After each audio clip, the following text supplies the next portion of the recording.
이어서 오늘 또 국정농단에 대한 국정조사 청문회가 열리고 있습니다. 예상대로 재벌 총수들은 청문위원들의 질문에 동문서답과 모르쇠를 반복하고 있습니다. 재벌 총수들의 답변을 들으면서 국민들은 또 한 번 분노했을 것입니다. 대통령이 어제 새누리당 지도부를 청와대로 불렀습니다. 결론은 새누리당이 요청한 대로 내년 4월에 퇴진해 6월에 조기 대선을 실시하자는 것입니다. 국민은 당장 물러나라는데 대통령은 갈 때까지 가자며 오기를 부리고 있습니다.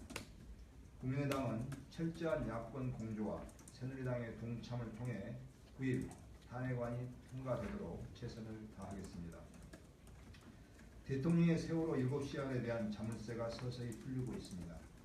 언론 보도에 따르면 대통령은 세월호가 가라앉고 있다는 보고를 받은 후에도 강남의 미용사를 불러 머리를 손질하고 있었습니다.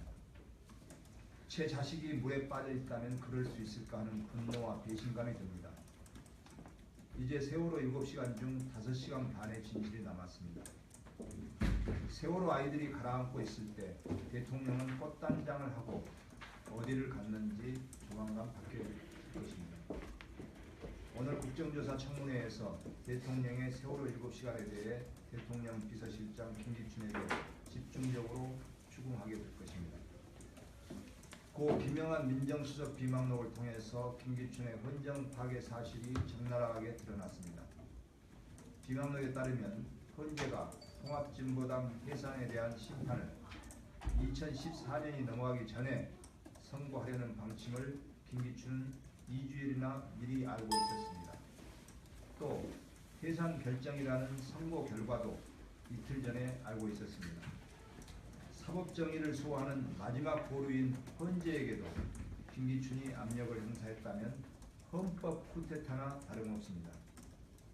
김기춘은 국정원 댓글 사건 무죄 판결에 대해 비판한 부장판사를 직무배제시키려 했습니다. 간첩 사건에 무죄를 선고한 판사도 손버려 했습니다.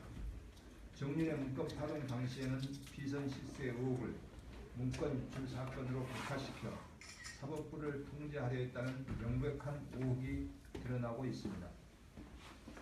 정교조 법의 노조화를 지휘하고 언론을 통해 세월호 단식 유가족에 대한 반감 정서를 조성했습니다. 역사 교과서 국정화도 기획 지시했습니다. 문체부 1급 공무원들 6명을 찍어내고 김종 전 차관, 차은택이 문체부를 장악하도록 만든 장본인입니다.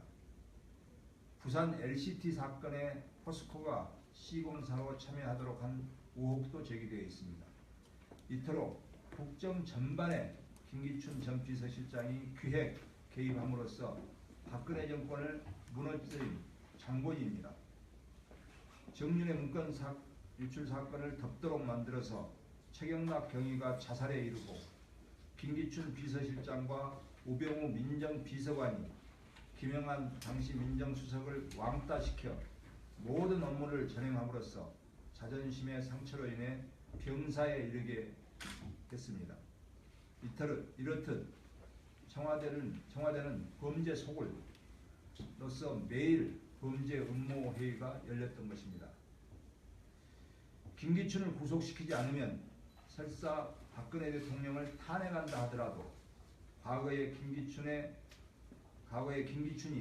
헌재의 지시에서 통진당 해산시킨 전례로 보아 또다시 헌재를 조정할 가능성이 대단히 높기 때문에 김기춘 실장을 구속 수사해야 됩니다. 그러나 검찰은 김기춘을 구속 수사하거나 압수수색은 고사하고 소환조차 하지 않고 있습니다. 검찰 선배와의 의리가 국민의 명령보다 더 무겁다는 것을 검찰 스스로 인정하는 것입니다. 검찰이 나서지 않으니 국정조사와 특검을 통해서 김기춘의 헌정 파괴 행위를 철저하게 규명해서 일벌백계해야 합니다. 이상입니다.